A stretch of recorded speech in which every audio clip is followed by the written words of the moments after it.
नमस्कार दोस्तों, उम्मीद करता हूँ आप सभी अच्छे होंगे। हमारा परसेंटेज का चैप्टर कंप्लीट हो चुका है। मैं आज से आपका प्रॉफिट और लॉस शुरू करने जा रहा हूँ। आज मैं केवल बेसिक की बात करूँगा प्रॉफिट लॉस के सीपी, एमपी, एसपी, डिस्काउंट वगैरह, तो उनका बेसिक थोड़ा सा समझाने की कोशिश करूँगा। आप भी जुड़े रहिएगा साथ में।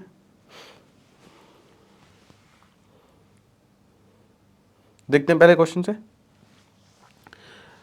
देखो क्वेश्चन क्या, हम बेसिक समझते हैं पहले। देखो सबसे पहले आप देखें, अगर हम इसमें 3-4 चीज़ होती हैं वो ध्यान रखना है। सीपी मतलब कॉस्ट प्राइस। हम सीपी लिखेंगे तो समझ जाना है आपको कॉस्ट प्राइस है। हिंदी में क्या होता है, ये होता है क्रय मूल्य।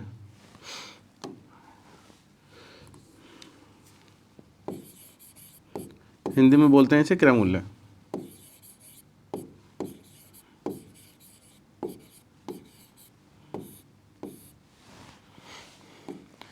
सीपी, एसपी सेलिंग प्राइस,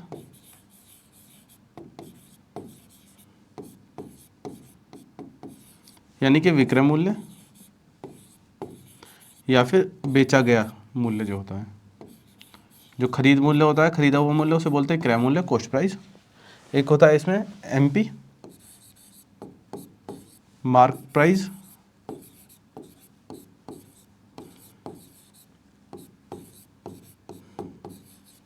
इसे बोलते हैं हिंदी में अंकित मूल्य।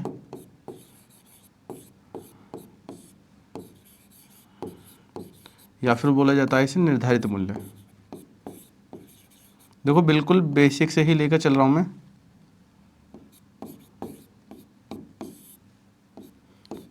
तो मुझे ये सारी चीज़ें आपको बतानी पड़ेंगी।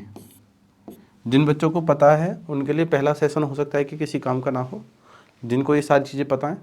लेकिन जिनको नहीं पता है उनको भी लेकर चलना है मुझे, क्योंकि मुझे जीरो से लेके हाई लेवल तक आपको तैयार करना है। आप किसी भी कंपटीशन एग्जाम में बैठेंगे, परसेंटेज मैंने आपको इतने अच्छे से कराई है, आप वो क्वेश्चन अच्छे से कर लीजिए, आपको कोई भी परसेंटेज का क्वेश्चन रुकने वाला नहीं है। बस शर्त ये है कि जो जो क्वेश्चन मैंने आपको कराए हैं उन्हें आप 3-4 बार कर लें कम से कम। हमारे पास एमपी मार्क प्राइस हो गया। एक होता है इसमें डिस्काउंट।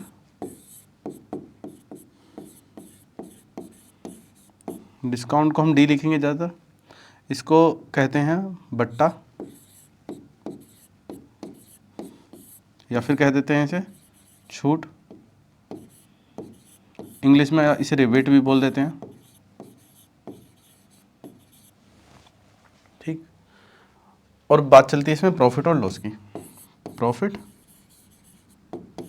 और लॉस की।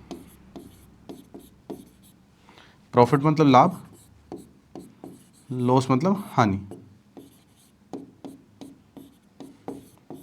ठीक है। तो सीपी, एसपी, एमपी, डिस्काउंट और प्रॉफिट और लॉस, ये पांचों वैल्यू आपको याद होनी चाहिए कि इनको क्या क्या बोलते हैं। हम सवाल के अकॉर्डिंग ही समझेंगे इसे। आगे समझते हैं हम क्या समझना है इसमें। देखो अगर हमने कोई वस्तु खरीदी, सपोज़ हमने एक घर खरीदा, वो घर खरीदा हमने 2 लाख रुपए का, या फिर ज़मीन खरीदी है, कोई ज़मीन हमने 2 लाख रुपए की खरीदी है। उसके बाद उस ज़मीन को हमें बेचना है, हमने उसे बेची है 3 लाख रुपए में। तो जो खरीदा है वो है क्रय मूल्य, जब उसे बेचा है तो वो है विक्रय मूल्य। इन दोनों का जो डिफरेंस होगा वो हमारा होगा प्रॉफिट या लॉस। जब हम 2 लाख की वस्तु 3 लाख में बेच देंगे, 2 लाख की ज़मीन खरीदी 3 लाख में बेच दी, तो हमें लाभ हो जाएगा। तो सिंपल सी चीज़ है। अब देखें, हमने कोई वस्तु खरीदी है सीपी 400 रुपये में, उसे हमने बेच दिया है एसपी 700 रुपये में। ठीक है। तो इन दोनों का जो डिफरेंस होगा, आप देखो एसपी ज़्यादा है, सीपी कम है। हमने 400 की खरीदी 700 में बेच दी है, तो फ़ायदा हो रहा है सीधे सीधे, तो इसे बोलते हैं प्रॉफिट। जो लाभ हो रहा है, जो लाभ हो रहा है प्रॉफिट, वो हो रहा है 700 माइनस 400, यानी कि 300 रुपये का लाभ हो रहा है। जो लाभ हमारा कैलकुलेट किया जाता है वो हमेशा क्रय मूल्य पर कैलकुलेट किया जाता है। आप देखिए 300 रुपये का लाभ है। अब इस लाभ को हम बोलेंगे, लाभ है रुपीज़ में, इन रुपीज़। परसेंटेज में नहीं है लाभ ये। अगर हमारी वस्तु 300 रुपये 400 रुपये की थी और हमें जो बेचा है 700 में, तो लाभ हुआ है 300 का। तो जो 300 का लाभ है इस 400 पर है, ये कितना परसेंट है, ये प्रॉफिट परसेंटेज हो गई। इसे हम लिखेंगे प्रॉफिट परसेंटेज में। तो 3/4 हमारे पास, मैंने सारी ही जीरो काट दी हैं, देख लेते हैं एक बार। प्रॉफिट परसेंटेज, इन 2 जीरो से 2 जीरो कट गई हैं, 300/4 75% आ जाएगा प्रॉफिट। तो आपको इसमें देखो ये बहुत बेसिक सी चीज़ें हैं, आपको ये चीज़ ध्यान होनी चाहिए। हालांकि सीपी मैंने प्रॉफिट लॉस आज तक जो पढ़ाया है मैंने उसमें कोई फॉर्मूला नहीं लिखवाया है, क्योंकि मेरी लैंग्वेज ही ऐसी होती है क्वेश्चन को बोलने की कि वो अपने आप ही फॉर्मूला डेवलप हो जाता है, उसमें आप फॉर्मूला लिखने की जरूरत नहीं पड़ती है। लेकिन जो फर्स्ट टाइम पढ़ रहे हैं बिल्कुल प्रॉफिट लॉस, हमें उन्हें भी लेके चलना है। तो आप देखें कि जो हमने प्रॉफिट निकाला है, प्रॉफिट हमने निकाला था तो 700 की वस्तु बेची थी, 400 रुपये में खरीदी थी, तो इनका अंतर किया था। तो 700 जो रुपये था वो हमारा एसपी था, और जो हमारे पास सीपी था वो 400 रुपये था। तो आप देखें प्रॉफिट हमारा जो आया है, प्रॉफिट इन रुपीज़ की अगर हम बात कर रहे हैं, बराबर आया है एसपी माइनस सीपी। अगर हम बात करेंगे प्रॉफिट परसेंटेज में, तो प्रॉफिट परसेंटेज में हमारे पास है profit upon CP, profit upon CP into 100, ये परसेंटेज में। या फिर हम बात कर सकते हैं जो प्रॉफिट है वो आया है SP minus CP, selling price minus cost price, विक्रय मूल्य माइनस क्रय मूल्य बटे क्रय मूल्य सीपी इंटू 100, ये फॉर्मूला है इसका। पर ये फॉर्मूला आपको लिखना नहीं है, आपको ध्यान रखना है जो प्रॉफिट लॉस होता है वो हमेशा कॉस्ट प्राइस पर ही होता है, जब तक वो सवाल में कुछ चेंज नहीं करता है। अगर वो चेंज करेगा तो हमें उसके अकॉर्डिंग चेंज करना पड़ेगा। अब आप देखें हमारे पास कोई वस्तु है सीपी, हमने वो 900 रुपये की खरीदी थी, 900 रुपये की खरीदी थी, उसमें कुछ डिफेक्ट होने के कारण हमने उसे 700 रुपये में सेल कर दिया है। अब हमने उसे 700 रुपये में सेल कराया तो कम में बेचा है, तो नुकसान हुआ है। तो नुकसान, तो आप देखें प्रॉफिट या लॉस, तो हमें पता चल रहा है इसमें लॉस हुआ है क्योंकि हमने कम पे बेची हुई है। तो जो लॉस है वो इन रुपीज़ में आएगा, पहले लॉस जो है वो इन रुपीज़ में आएगा। कैसे, हमें माइनस करना है 700 का हमने बेचा है और ख़रीदा कितना है 900 का, तो 900 रुपये में हमने ख़रीदा था और 700 रुपये में हमने बेचा है, तो जो लॉस हुआ है वो नेट 200 रुपये का लॉस हुआ है। अगर हम परसेंटेज की बात करेंगे, लॉस परसेंटेज भी सीपी पर ही निकाला जाएगा जैसे प्रॉफिट निकाला था। तो 200 रुपये का लॉस होगा किस पर, 900 पर। ये कितना परसेंट होगा, इंटू 100 कर देंगे हम, 2/9। 1/9 की वैल्यू परसेंटेज टेबल में आपको लिखाइए। देखो परसेंटेज बेस्ड क्वेश्चन ही होंगे इस पर, इसमें आपको डरने वाली कोई बात नहीं है। 2/9, 1/9, 11 से 1/9, 2/9 होता है 22 से ही 2/9, 22:2/9%। तो हमने इसमें करा क्या है, हमने जो लॉस था, लॉस को अगर हम इन रुपीज़ में बात करते हैं, इन रुपीज़ में लॉस की बात करेंगे तो हमने करा है सीपी माइनस एसपी, और परसेंटेज में हमने लॉस को अगर निकाला है तो हमने लिखा था लॉस अपॉन सीपी इंटू 100, या फिर हम क्या लिख सकते हैं इसे, लॉस बराबर CP cost price minus SP क्रय मूल्य माइनस विक्रय मूल्य बटे सीपी इंटू 100। तो ये हो गया लॉस परसेंटेज। आप देखें अगर हम सीपी हमारे पास है, एसपी हमारे पास है, अगर हमें इन दोनों कंडीशन में अगर हमें प्रॉफिट हो रहा है, ये बहुत छोटी छोटी सी चीज़ें हैं जो बच्चे भूल जाते हैं। प्रॉफिट हो रहा है तो एसपी बड़ा होगा, सीपी कम होगा, तो SP is greater than CP. जो क्रय मूल्य होगा वो छोटा होगा विक्रय मूल्य से जब लाभ होगा। आप देखें सीपी और एसपी, जब हमें लॉस होगा तो सीपी कम होगा, एसपी कम होगा सीपी से, सॉरी, हमारा विक्रय मूल्य कम होगा कॉस्ट प्राइस से, क्रय मूल्य से। तो एसपी जो होगा वो छोटा होने वाला है आपकी बार सीपी से, ठीक है। इसमें एसपी बड़ा है और इसमें एसपी छोटा है, ये बात तो क्लियर हो गई होगी। आगे चलते हैं। अब देखिए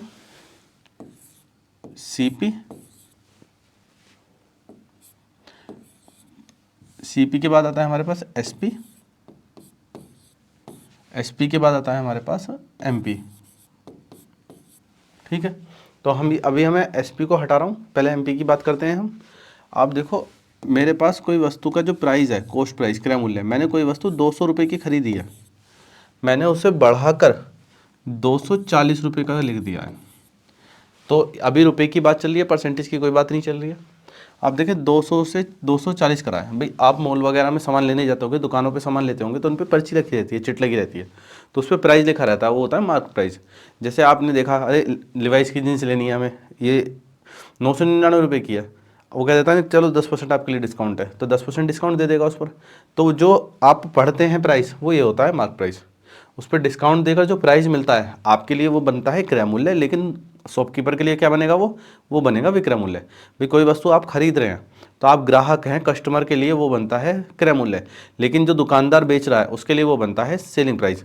तो सवाल में ये चीज़ भी ध्यान रखनी है कि आपको क्या समझा जा रहा है, आपको ग्राहक समझा जा रहा है या फिर आपको विक्रेता समझा जा रहा है, यानी कि आपको कस्टमर समझा जा रहा है या फिर सेलर समझा जा रहा है। खैर इतने डीपली अभी नहीं जाएंगे। हमने देखा कि 200 की वस्तु थी, हमने उसका प्राइस बढ़ाकर कितना लिख दिया है, मार्क प्राइस 240 कर दिया है। तो आपसे पूछ सकता है कि हमने, आपसे पूछेगा मार्कअप परसेंटेज कितनी है, मार्कअप परसेंटेज कितनी है। तो इस चीज़ का आपको ध्यान रखना है विशेष। देखो कितने रुपए बढ़ा रखे हैं, तो 240 माइनस 40, 200 रुपये, तो हमने बढ़ा रखे हैं कितने, 40 रुपये। तो मार्कअप परसेंटेज जो निकाली जाती है वो क्रय मूल्य पर निकाली जाएगी, क्योंकि क्रय मूल्य को ही हम बढ़ाकर लिख रहे हैं। तो हमारे पास 40 रुपये हमने बढ़ाकर लिखे हैं किस पे, 200 पे। ये कितना परसेंट है, तो 40 पंजे 200, 5 से आप इसे काटेंगे 20%। तो मार्कअप परसेंटेज हमारी आ गई 20%। तो मार्कअप परसेंटेज कैसे निकालते हैं हम, मार्कअप MP परसेंटेज। चलो मैं लिख देता हूँ, कभी आप मार्क प्राइस ही लिख दें इसे। मार्कअप परसेंटेज पूछता है कि क्रय मूल्य, अंकित मूल्य को क्रय मूल्य से कितना अधिक अंकित किया गया है। तो ये आपका आता है MP minus CP upon CP into 100। ठीक है, आगे देखते हैं। आप देखिए हमारे पास CP, SP और MP। आप देखें हमारे पास कोई वस्तु थी 200 रुपये की, हमने कोई वस्तु खरीदी है 200 रुपये की, और उसको हमने बढ़ाकर लिख दिया है 360 रुपये। भाई 200 रुपये की हमने कोई वस्तु खरीदी है, उसको हमने मार्कअप करके लिख दिया है 360 रुपये, और उसे हम बेच रहे हैं 240 रुपये में। तो देखो जब हम कोई वस्तु बेचेंगे तो या तो उस पर प्रॉफिट होगा या लॉस होगा, ये डिपेंड करेगा क्रय मूल्य और विक्रय मूल्य, यानी कि CP और SP पर, कि CP और SP में जो बड़ा है उसके हिसाब से देखेंगे। SP बड़ा है तो लॉस, वो प्रॉफिट है, अगर SP बड़ा है तो प्रॉफिट है, CP बड़ा है तो लॉस है। और मार्कअप हमेशा बड़ा ही होगा, क्योंकि हम वैल्यू की प्राइस बढ़ाकर लिखेंगे। तो आप देखें इन दोनों के जो बीच में कहानी चलती है वो होता है यहाँ पर डिस्काउंट। मार्क प्राइस पे, अंकित मूल्य पे हमेशा डिस्काउंट दी जाती है, क्रय मूल्य पे हमेशा लाभ लिया जाता है या फिर हानि ली जाती है। अगर हम ज़्यादा में बेच रहे हैं तो लाभ, कम में बेच रहे हैं तो हानि। तो आप देखो CP में प्रॉफिट ऐड करोगे तो SP आ जाएगा, MP में से डिस्काउंट माइनस करोगे तो SP आ जाएगा। अब आप देखें मैंने इस पर 360 की वस्तु थी, 240 रुपये में बेची है। भाई अंकित मूल्य कितना था, 360। अगर मैं इसमें मार्कअप परसेंटेज निकालना चाहूँ, जो मार्कअप परसेंटेज है, मार्कअप परसेंटेज जो है वो मैंने लिखवाया है आपको कितना, MP minus CP upon CP। ठीक है, ये लिखवाया है क्या, MP minus CP upon CP into 100। तो जितना मार्कअप किया है, देखो कितना अधिक कर रखा है, 160 रुपये अधिक कर रखा है, यानी कि 360 माइनस 200 बटे 200 CP पे निकालेंगे हम इंटू 100। तो 100 से 2 जीरो कैंसिल हो जाएंगे, ऊपर आ गया हमारे पास 160 बटे में आ गया 2। तो 80% तो मार्कअप परसेंटेज है। ठीक है, अगर मैं आपसे इसमें पूछना चाहूँ कि प्रॉफिट परसेंटेज क्या होगी, देखो प्रॉफिट इन रुपीज़ तो बता देंगे आप, प्रॉफिट परसेंटेज निकालने की बात कर रहे हैं हम। तो प्रॉफिट परसेंटेज किस पे निकालने बताया मैंने कहा है कि प्रॉफिट परसेंटेज जो निकलेगा वो SP माइनस CP अपॉन में CP इंटू 100 होगा। ठीक, SP हमारे पास 240 है और CP 200 है, तो 240 माइनस 200 बटे में होगा 200 रुपये, क्योंकि CP पे निकाला जाएगा इंटू 100। तो 2 जीरो से 2 जीरो, आप इसे माइनस करेंगे तो 40/2, तो कितना परसेंट प्रॉफिट हो गया, इनके 20% का प्रॉफिट हो गया। ठीक है, देखो ये तो मैंने निकाली है मार्कअप परसेंटेज, कितना अधिक निर्धारित किया गया है मूल्य, क्रय मूल्य से कितना अधिक बढ़ाकर लिखा गया है, ये है प्रॉफिट परसेंटेज। एक और चीज़ देखते हैं, डिस्काउंट परसेंटेज। डिस्काउंट परसेंटेज, देखो डिस्काउंट जो दी जाती है हमेशा अंकित मूल्य पर दी जाएगी, एमपी पर दी जाएगी, और डिस्काउंट देने के बाद जो प्राइस आएगा वो हमेशा हमेशा सेलिंग प्राइस होगा। तो डिस्काउंट देने के बाद सेलिंग प्राइस होगा। ऐसा नहीं है डिस्काउंट एक बार दी जाएगी, डिस्काउंट 2 बार भी हो सकती है, 3 बार भी हो सकती है। सक्सेसिव डिस्काउंट का कंसेप्ट भी हम पढ़ेंगे। तो डिस्काउंट हमने दी है, तो डिस्काउंट का फॉर्मूला हमारे पास क्या बनना चाहिए, जो हमारा डिस्काउंट निकाली जाएगी परसेंटेज, वह हमारी एमपी पर ही निकाली जाएगी। ऊपर होगा एमपी माइनस एसपी इंटू 100। ठीक, अब देखें एमपी हमारे पास 360 और एसपी है हमारे पास 240, अपॉन में हम रखेंगे इसमें 240, अपॉन में क्या रखेंगे हम, एमपी। एमपी कितना है 360, एमपी है 360। अब कटिंग कर सकते हैं आप इसकी, इंटू 100 भी करना है हमें तो साथ में। ऊपर तो बनेगा हमारे पास 120, नीचे बना 360। आप इसकी कटिंग करेंगे तो 1/3 बन रहा है, इंटू 100, तो 100/3 होता है 33 सही 1/3%। ये 3 चीज़ हो गई हमारे पास। ठीक है ना, तो ये बिल्कुल बेसिक सी चीज़ें हैं, ये कुछ टीचर बताते भी हैं और कुछ टीचर नहीं भी बताते हैं, लेकिन आपको ये ध्यान रखनी है। हम इन फॉर्मूलों का यूज़ करते हैं लेकिन यूज़ भी नहीं करते हैं। कैसे हम यूज़ करेंगे, और इनको ऐसे याद रखेंगे कि डायरेक्ट वैल्यू रखें। डायरेक्ट वैल्यू का क्या मतलब बता रहा हूँ मैं, भाई हमसे अगर कोई कहता है कि हमने 100 रुपये की कोई वस्तु खरीदी है और उसे हमने 120 रुपये की बेच दी, तो कितना लाभ हो रहा है, तो आप देखेंगे 20 रुपये का लाभ है 100 रुपये पर, ये कितना परसेंट होगा, तो कितना परसेंट होगा, 20%। भाई मैं आपसे अगर कहता हूँ सीपी लिखता हूँ यहाँ पे मैं, और यहाँ पे एसपी इंडिकेट कर देता हूँ जिससे आपको आसानी रहे समझने में। आपसे पूछता है कि अगर मैंने कोई वस्तु 500 रुपये की खरीदी है और मैंने उसे 650 रुपये में बेच दी है, तो मैं पूछूं कि कितना परसेंट का लाभ हो सकता है, तो जो प्रॉफिट होगा, प्रॉफिट क्यों बोल रहा हूँ, क्योंकि एसपी ज़्यादा है, तो आप देखिए लाभ होगा मुझे 150 रुपये का, इन दोनों का डिफरेंस 150, और वो परसेंटेज में निकालना है, तो 150 रुपये इस 500 पर मैं देखूंगा कितना परसेंट है, तो 2 जीरो से 2 जीरो कट जाएंगे, हमारे पास आ जाएगा 5 से 30%। ठीक, ये तो परसेंटेज प्रॉफिट हो गई।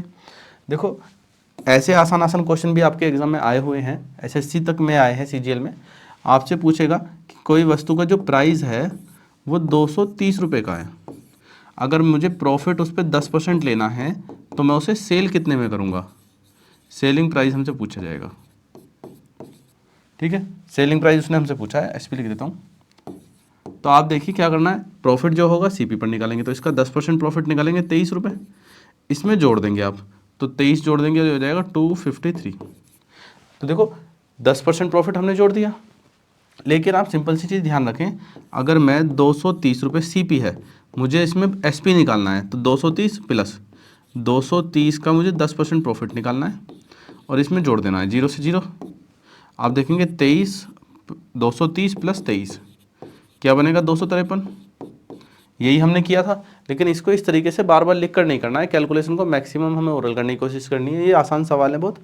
आप देखें ये मैंने अपनी तरफ से डिजिट मान रखी है कि अगर हमने कोई वस्तु 230 में खरीदी है और उसे 10% के प्रॉफिट में सेल करना है तो कितने में सेल करेंगे। आप देखो मैंने 230 का प्लस 230 का 10% इसमें ऐड कर दिया, तो आप ऐसा भी कर सकते हो कि मैं 230 का डायरेक्ट ही 110% निकाल दूँ। तो डायरेक्ट ही 110% अगर मैं निकालूंगा तो ये 23 गुणा 11 बन जाएगा, जो होगा 253 रुपये, 253 रुपये। क्लियर है, तो डायरेक्ट हमारे पास बन गया 253 रुपये। आपको ये दोनों चीज़ें पता हों, अगर मुझे डायरेक्ट विक्रय मूल्य तक ही जाना है तो मैं डायरेक्ट ये वैल्यू निकालूंगा, अगर मुझे प्रॉफिट या लॉस की बात करनी है तो पहले मैं परसेंटेज निकालूंगा, फिर जोड़ना घटाने की बात करूंगा। तो इन दोनों में ज़्यादा अंतर नहीं है, आपको समझ में आना चाहिए कि कहाँ हम ये वैल्यू कर रहे हैं, कहाँ ये कर रहे हैं। जब मैं क्वेश्चन आपको कराऊंगा तो आपको ये अंतर पता चल जाए। जैसे अभी मैं आपको एक चीज़ बताता हूँ, सीपी और एसपी ही लिख देता हूँ मैं, सीपी और एसपी। हमसे बोला गया है कि मुझे किसी वस्तु को सेल करने में 10% का घाटा हो गया है, 10% का लॉस हो गया है, 10% का लॉस हो गया है और वो वस्तु मैंने 630 रुपये में सेल किया, तो मुझे सीपी बताना है कितना होगा। तो सवाल समझ में आया। अगर हम किसी गुड्स को सेल कर रहे हैं और उससे 10% लॉस पे सेल कर रहे हैं और लॉस पे सेल करने के बाद हमारे पास जो सेलिंग प्राइस है वो 630 है, तो आप सिंपल देखें, जो हमने परसेंटेज में कराया हम उसी मेथड पे जाएंगे। 10% का मतलब होता है 1/10। तो जब भी नीचे आएगी तो इसे मानेंगे सीपी कॉस्ट प्राइस, ऊपर जो वैल्यू होगी इसको हम मानेंगे प्रॉफिट या लॉस। इसने लॉस की बात की है तो ये लॉस है। तो आपके पास पता चला कि 10 रुपये अगर सीपी है, 1 रुपये का अगर लॉस होगा तो आप उसे 9 रुपये में सेल करोगे। तो 9 को कह रहा है वो 630, तो इसका ये कितना गुना है, ये 70 गुना है, यानी कि 70 टाइम्स है। तो हमें सीपी बताना है तो 10 का भी 70 गुना कर देंगे, इसका भी 70 गुना करेंगे तो ये हो जाएगा 700। ठीक है, उम्मीद है समझ में आया होगा आपको। अब देखो परसेंटेज इतनी आसान डिजिट नहीं देगा, परसेंटेज 10% मैंने मानी है आपको समझाने के लिए, ऐसी आसान चीज़ें माननी पड़ती हैं भाई। आपने जब मैथ पढ़ना शुरू किया होगा तो सबसे पहले आपको गिनती पढ़ाई होंगी, फिर उसके बाद 2 का टेबल पढ़ाया होगा, डायरेक्ट ऐसा तो नहीं होगा 19 का टेबल पढ़ा दिया होगा। तो ये बेसिक चीज़ें जो बताई गई हैं, आप इन चीज़ों को अच्छे से पढ़ें, अच्छे से समझें और हो सके तो नोट भी कर लेना। हमारा जो परसेंटेज मैंने कराई थी, तो परसेंटेज में हमारे पास +-x +-y +-xy/100, ये फॉर्मूला भी मैंने आपको लिखवाया था। ये चीज़ें भी आपको याद होनी चाहिए। ठीक है, अब हम क्वेश्चन शुरू करेंगे इसके टाइप 1 से लेके जाएंगे टाइप 7 तक। ठीक है, आज की क्लास में हम इतना ही रखेंगे, आप इसका बेसिक अच्छे से करें। मिलते हैं नेक्स्ट क्लास में, धन्यवाद।